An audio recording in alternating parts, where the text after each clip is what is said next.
মালদার রতুয়া বিধানসভায় বিজেপির হাই ভোল্টেজ নির্বাচনী সভা হয়ে গেল রবিবার। সভায় অংশ নিয়ে তৃণমূলের বিরুদ্ধে কড়া ভাষায় আক্রমণ শানালেন বিজেপির সর্বভারতীয় সভাপতি নীতিন নবীন। আগামী 23শে এপ্রিল মালদায় বিধানসভা নির্বাচনের ভোট গ্রহণের প্রাক্কালে রবিবার ছিল শেষ রবিবাসরীয় ছুটির দিন। তাই এই দিনই মালদায় ভোট প্রচারে আসেন বিজেপির সর্বভারতীয় সভাপতি নীতিন নবীন। তিনি রতুয়ার বিজেপি প্রার্থী অভিষেক সিংঘানিয়ার সমর্থনে এদিন রতুয়ার মহানন্দাটোলা ফুটবল মাঠে নির্বাচনী জনসভা করেন। তিনি জনসভা স্থলে পৌঁছান হেলিকপ্টার চেপে। হেলিকপ্টার থেকে সভামঞ্চে ওঠা মাত্রই বিজেপির সর্বভারতীয় সভাপতিকে স্বাগত জানান বিজেপির উত্তর মালদার সাংসদ খগেন মুর্মু, বিজেপির উত্তর মালদার সভাপতি প্রতাপ সিং, রতুয়ার বিজেপি প্রার্থী অভিষেক সিংঘানিয়া সহ অন্যান্যরা। এদিনে সবাই বক্তব্য রাখতে উঠে বিজেপির সর্বভারতীয় সভাপতি নীতিন নবীন বিভিন্ন ইস্যুতে রাজ্যের তৃণমূল সরকারের বিরুদ্ধে সরব হন এবং আসন্ন নির্বাচনে রাজ্যের তৃণমূল সরকারকে পরিবর্তন করে বিজেপির সরকার গঠনের জন্য বিজেপি প্রার্থীকে জয়ী করার আহ্বান জানান। মালা দিয়ে সকলে মিলে বরণ করে নিচ্ছি। নীতিন নবীন জি ওয়েলকাম, নীতিন নবীন জি ওয়েলকাম, নীতিন নবীন জি ওয়েলকাম, नीतिन नवीन जी।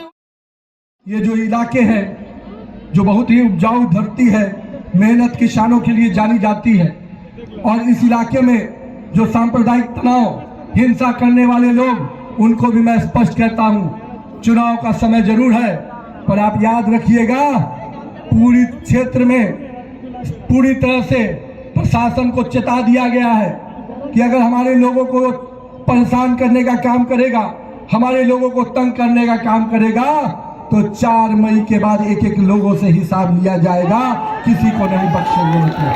इसलिए मित्रों, वो दिन अब चला जाएगा जब हमारे पूजा के पाठ के हमारे पर्व त्योहार में अशांति फैलाने वाले लोग, उनको भी मैं कहता हूं अब हमारे पर्व त्योहार में अब आप अशांति नहीं फैला पाएंगे। मुझे मालूम है कि यहाँ जब जब पूजा पाठ का समय आता है हमारे लोग तनाव में आ जाते हैं, पर आप निश्चिंत रहिए, 4 मई को जब आप अपनी सरकार बनाएंगे तो आप खुशहाली से अपने पर्व त्योहार मनाएंगे, किसी को कोई दिक्कत नहीं होने देंगे हम मित्रों। साथ ही साथ मित्रों, अभी दीदी ने कहा है कि वो यूसीसी का कानून नहीं लाने देंगे, उसको रोकेंगे। मैं पूछता हूँ आज दीदी से और आप लोग के सामने पूछता हूँ, क्या कारण है कि समान लोगों को सबको एक अधिकार मिले, इससे आप क्यों पीछे भागती हैं? आप लोगों को एक अधिकार क्यों नहीं देना चाहती हैं? आप लोगों के साथ भेदभाव क्यों करना चाहती हैं? और मैं आपके सामने विश्वास दिलाता हूं, जिस दिन भाजपा की सरकार बनेगी, हर व्यक्ति को समान अधिकार वाला कानून हम लेके आएंगे और सबको समान अधिकार मिलेगा, सबको पूरा अधिकार मिलेगा। রবিবার মালদার মালতীপুর বিধানসভা এলাকায় কংগ্রেস প্রার্থী মৌসুম নূরের সমর্থনে ভোট প্রচারে এসে ভোটারদের নজর কাড়লেন কংগ্রেসের রাজ্যসভার সাংসদ ইমরান প্রতাপগড়ি। এদিন তিনি মৌসুম নূরের সমর্থনে মালতীপুর বিধানসভার জালালপুর হাই স্কুল মাঠে নির্বাচনী জনসভা করেন। হেলিকপ্টারে চেপে সভাস্থলে পৌঁছান মহারাষ্ট্র থেকে কংগ্রেসের রাজ্যসভার সাংসদ ইমরান প্রতাপগড়ি। তিনি সভাস্থলে পৌঁছানো মাত্রই তাকে ঘিরে কংগ্রেস নেতাকর্মী সহ সাধারণ মানুষ আনন্দ উচ্ছ্বাসে ফেটে পড়েন। সেই উচ্ছ্বাসময় আবহের মধ্যে মঞ্চে ওঠেন ইমরান প্রতাপগড়ি। তাকে মঞ্চে শুভেচ্ছা অভিনন্দন জানান জেলা কংগ্রেস সভাপতি সাংসদ ঈসা খান চৌধুরী, মালতীপুরের কংগ্রেস প্রার্থী মৌসুম নূর সহ অন্যান্যরা। শুভেচ্ছা জ্ঞাপন পর্ব শেষ হতে মঞ্চে বক্তব্য রাখতে উঠে কংগ্রেসের রাজ্যসভার সাংসদ সুবক্তা ইমরান প্রতাপগড়ি তার একের পর এক ক্ষুরধার বক্তব্যের মাধ্যমে প্রথমে তৃণমূল এবং বিজেপির কড়া সমালোচনা করেন। পরে আসন্ন নির্বাচনে তিনি গণি পরিবারের সদস্য মৌসুম নূরকে বিপুল ভোটে জয়ী করার আবেদন জানান। सरकारों के इरादे बहुत खतरनाक हैं, बहुत खतरनाक है, और आप भी जानते हैं कि सरकार चाहे दिल्ली की हो चाहे आपके स्टेट की हो, एक सरकार दिल्ली में बैठ के डराती है और दूसरी सरकार यहाँ कलकत्ता में बैठ करके आपके डर को वोटों से बदलाव के साथ वोट वसूलने का काम करती है। दिल्ली में बैठे हुए लोग आपका नामो निशान मिटाना चाहते हैं, आपकी पहचान छीनना चाहते हैं। एसआईआर के नाम पर आपके हक और हुकूक जो डॉक्टर बाबा साहब अम्बेडकर ने संविधान के रूप में आपको दिया है, वो आपसे छीनना चाहते हैं। ऐसे में मैं यहाँ खड़ा होकर के मालतीपुर के साथियों से कहना चाहता हूँ कि दिल्ली में बैठे हुए नरेंद्र मोदी से अगर कोई ताकत लड़ सकती है तो उस ताकत का नाम राहुल गांधी है। कि मैंने इस बहन को दिल्ली में आपके लिए लड़ते देखा है, तो अगर आपने जिता करके इनको असेंबली में पहुंचा दिया तो फिर यहाँ कलकत्ता में खड़े होकर के कितनी ताकत से लड़ेंगी, कभी सोचा है आपने?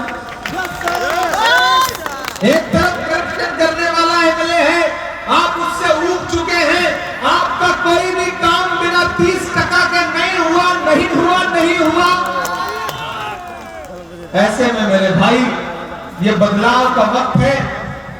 बहन मौसम नूर ने कुर्बानी दी है और कुर्बानी देकर के आपके भरोसे इस इलेक्शन में उतरने का फैसला किया, और मैं चाहता हूं कि यहां की आवाम इनके इस फैसले पर मुहर लगाए, और राहुल गांधी जी जो इन पे भरोसा करते हैं, सोनिया गांधी जी जो इन पे भरोसा करती हैं, बहन प्रियंका गांधी जो इन पे भरोसा करती हैं, उस भरोसे को इतनी बड़ी तादाद में वोट दे करके आपको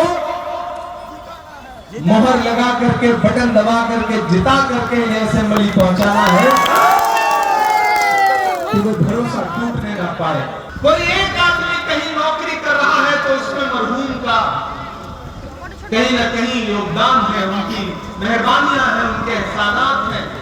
मालदा अगर थोड़ा खूबसूरत बन पाया है तो गनी खान चौधरी साहब से लेकर के चौधरी परिवार की खिदमत को लगा। 23 तारीख को बहन मौसम नूर के लिए हाथ के कंधे का बटन दबा करके इनको असेंबली पहुंचाने का काम करिए। दिल्ली में राहुल गांधी जी इस परिवार से कितना लगाव रखते हैं, कांग्रेस पार्टी कितना लगाव रखती है, कि मुझे कहा गया कि पार्लियामेंट का सेशन खत्म हो रहा है, सीधे आप सबसे पहले बंगाल में कहीं जाइए तो मालतीपुर में लैंड करिए। নির্বাচনী সভা শেষ করে কংগ্রেসের রাজ্যসভার সাংসদ ইমরান প্রতাপগড়ি মালতীপুরের কংগ্রেস প্রার্থী মৌসম নূরের সমর্থনে রোড শো করেন। রোড শো চলাকালীন ইমরান প্রতাপগড়িকে দেখতে কংগ্রেস নেতাকর্মী সহ সাধারণ মানুষের ভিড় উপচে পড়ে।